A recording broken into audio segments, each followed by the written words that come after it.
फिर अब यहीं पर है. Hi students, today we are continuing our second chapter. The chapter was about Alexander and Puru. तो पुरु अपने आप को अलेक्जेंडर के चरणों में समर्पित नहीं करता है और वो अपने मैसेंजर को कहता है कि वो रेडी है वॉर के लिए. तो उसके बाद क्या होता है, we'll continue today. This was king Puru's reply.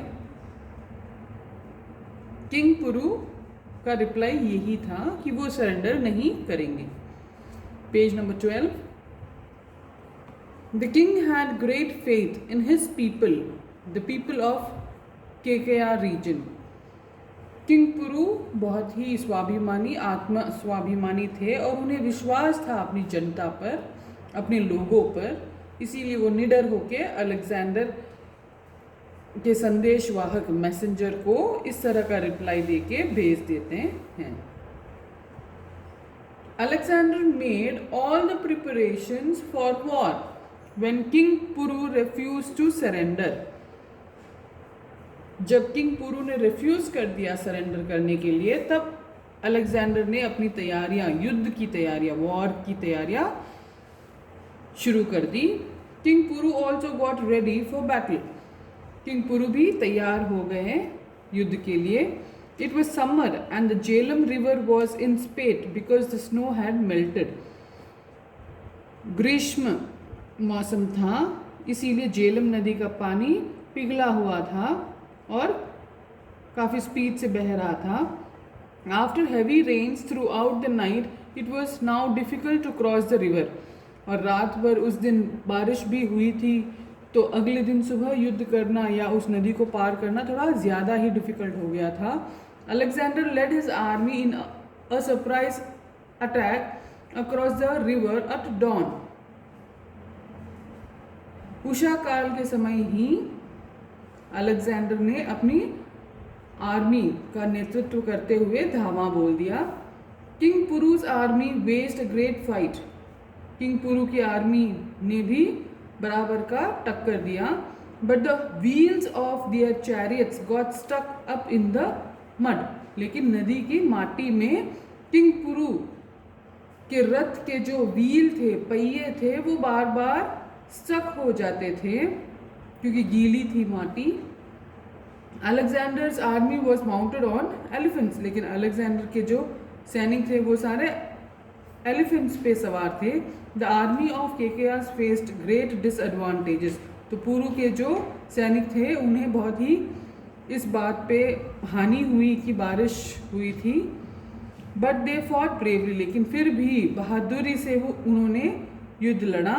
King Puru himself was wounded. King Puru को भी खूब सारे चोट लगी थी. The army of the king Ambhi pursued king Puru at this critical time. इस भयंकर समय पे किंग आम्बी ने भी अपना रंग दिखा दिया और उन्होंने भी किंग पुरु पर अटैक किया.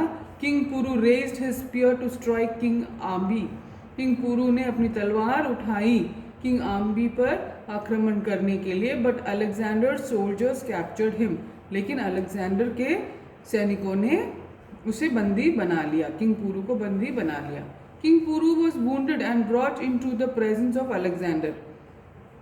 किंग पुरु पूरी तरह से चोट ग्रसित था और उसे अलेक्जेंडर के सामने पेश किया गया. एज अ प्रिजनर, बंदी बना के उसे लेके गए थे. Alexander looked at the tall figure of Puru bleeding and in pain because of the wounds. Alexander ने देखा कि बहुत ही विशाल, हेल्दी, गुड पर्सनालिटी वाले थे किंग पुरु, लेकिन वो दर्द में थे, खूब सारा चोट और घाव होने लगा था. इसीलिए he saw no trace of pain on Puru's face, nor was there any trace of fear. लेकिन किंग पुरु की शक्ल पे एक भी दर्द का, दुख का चिन्ह उन्हें नहीं दिखाई दिया. ना ही किंग पुरु डरे हुए थे. Alexander was highly impressed by king Puru. इस कारण किंग अलेक्जेंडर बहुत ही प्रभावित हुए किंग पुरु से.